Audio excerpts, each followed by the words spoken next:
Good morning friends. GST platform के YouTube channel में आप सभी का स्वागत है। जी हाँ फ्रेंड्स, डेट एक्सटेंशन से रिलेटेड एक बेहद इम्पोर्टेंट और बहुत बड़ी रिलीफ जो है वो अब इनकम टैक्स के द्वारा दी गई है। समझिएगा सिचुएशन क्या है और अब आपको करना किस तरीके से है काम। मान लीजिए एक पर्सन है रामू और एक दूसरा पर्सन है श्यामू। रामू और श्यामू दो पर्सन हैं। रामू जो है वो है टैक्स डिडक्टर। जी हाँ फ्रेंड्स, ये रामू जो है, आप अपने आप को यहाँ पर रामू की जगह रख लीजिए और आप एज अ टैक्स डिडक्टर सोचिए कि आपने श्यामू को जो है कुछ पेमेंट करनी है। लेट सपोज ट्रांसपोर्टर है ये श्यामू, लेट सपोज ये कॉन्ट्रैक्टर है। आपने किसी भी तरीके की पेमेंट जो है इस श्यामू को करनी है, जिसके ऊपर आपको टीडीएस काट करके टीडीएस की लाइबिलिटी जो है वो पे करनी है और श्यामू के पैन पे जमा करनी है। ये है सिचुएशन और ये आपको करना है फाइनेंशियल ईयर 23-24 के महीने में, यानी कि 30 अप्रैल से पहले आपको अपनी मार्च 24 की टीडीएस जो जानी है ना, उसमें आपको करना है ये काम। अब इसमें क्या हुआ है, डेट एक्सटेंशन वगैरह की पूरी कहानी क्या है। आगे की कहानी कुछ इस तरीके से चल रही है कि ये जो श्यामू है, आप सबको पता होगा 1 जुलाई 2023 से सर्कुलर आया था, सर्कुलर नंबर 3, जिसने क्या कहा था, जिस भी पर्सन का पैन और आधार जो है वो लिंक नहीं रहेगा तो 1 जुलाई 2023 से ये सारे के सारे पैन जो है ऑपरेटिव से इनऑपरेटिव हो जाएंगे। मतलब वो पैन एक तरीके से इनएक्टिव मोड में चले जाएंगे। अब मान लीजिए फॉर एग्जाम्पल श्यामू का पैन और आधार लिंक नहीं था और इसका पैन हो गया इनऑपरेटिव। तो अब रामू यानी कि आपके ऊपर क्या जिम्मेदारी है। मान लीजिए कि अगर इसका पैन जो है वो ऑपरेटिव रहता तो आप क्या करते। जब इसका पैन ऑपरेटिव रहता है तो आपका जो टीडीएस का रेट लगता है वो लगता है नॉर्मल रेट। अगर मान लेते हैं वर्क कॉन्ट्रैक्टर है तो आप 1% पे काट रहे होंगे, प्रोफेशनल फीस टेक्निकल फीस 10%, 5%, जो भी है नॉर्मल टीडीएस रेट। अब उसी के अंदर हमारे पास एक ये प्रोविजन है कि अगर आप ऐसे किसी पर्सन को टीडीएस की पेमेंट करते हैं, टीडीएस डिडक्ट कर रहे हैं, जिसके पास पैन अवेलेबल नहीं है, तो आपको नॉर्मल रेट से टीडीएस नहीं काटना है, आपको काटना है हायर रेट से, यानी कि 20% की दर से। अब जब उसका पैन ऑपरेटिव था तब तो आप नॉर्मल कर सकते थे, लेकिन 1 जुलाई 2023 और ऑनवर्ड जैसे ही उसका पैन इनऑपरेटिव हो गया, इसका मतलब उसका पैन जो है नॉट अवेलेबल के बराबर हो गया, तो आपकी लाइबिलिटी कितने की बननी चाहिए थी, वो बननी चाहिए थी 20%। लेकिन आपने क्या करा, आपके पास ऐसा कोई मैकेनिज्म या इस चीज को साबित करने के लिए, चेक करने के लिए बहुत एक सारी चीजें आपको चेक करनी पड़ती हैं, तो आपने क्या करा, नॉर्मल रेट पे ही टीडीएस काट के अपनी टीडीएस की रिटर्न जो है वो सबमिट कर दी है।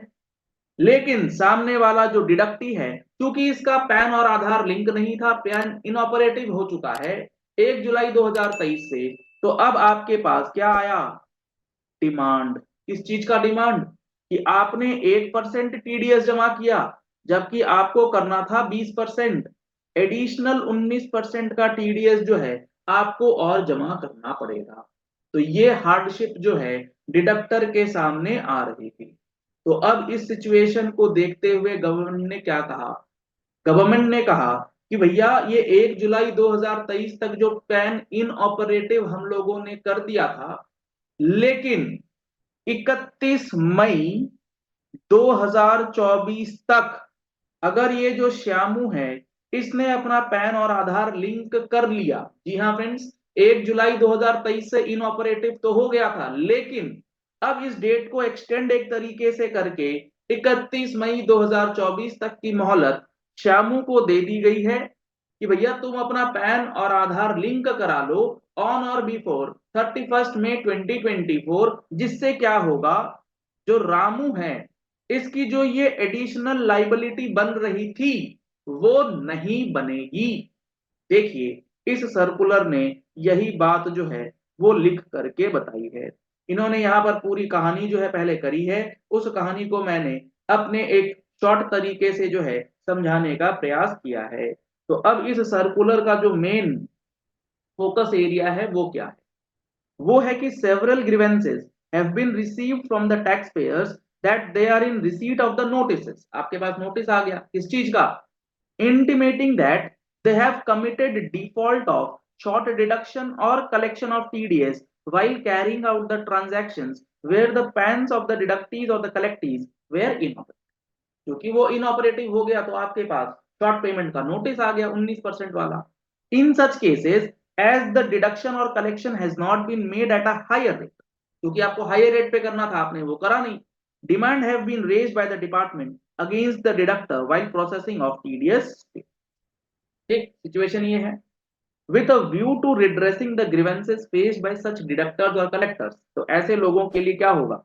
इन partial modification in continuation of circular 3 number, जो 1 जुलाई 23 की बात मैं आपको कह रहा था, hereby specifies that for the transactions entered into up to 31st March 2024, यानी कि 31 मार्च 2024 तक जो ट्रांजैक्शंस आपने किए हैं, जिसके ऊपर आपने टीडीएस काट के जमा करा है, and in cases where the PAN becomes operative, और जहां पर पैन ऑपरेटिव हो जा रहा है as a result of linkage with Aadhaar, आपने आधार से लिंक करवा लिया डिडक्टी से कह के, on or before 31st May 2024 there shall be no liability on the deductor to deduct or collect tax as the case may be, and the deduction or collection mandated in other provisions of the act shall be applicable। यानी कि higher rate का deduction जो है वो नहीं लगेगा as per section 206AA और double C in case of.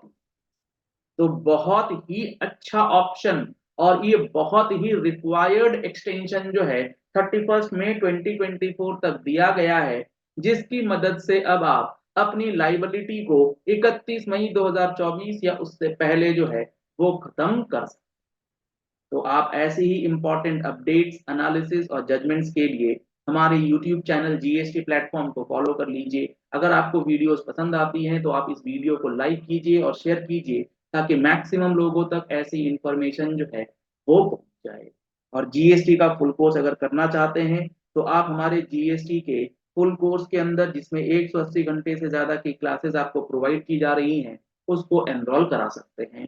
Numbers आपको स्क्रीन पे दिए गए हैं, आप इन नंबर्स पे कॉल कर सकते हैं, व्हाट्सएप कर सकते हैं और कोर्सेज को ज्वाइन कर सकते हैं। आप हमारा mobile application GST platform Google play store से भी डाउनलोड कर सकते हैं। उसके अंदर भी आपको कंप्लीट डिटेल्स जो है वो बताई जाती है कि इसके अंदर हम लोग क्या क्या चीज कवर करेंगे। Each and every section from basic level to advance level जो है इसमें आपको प्रोवाइड किया जाए। Thank you and have a nice day.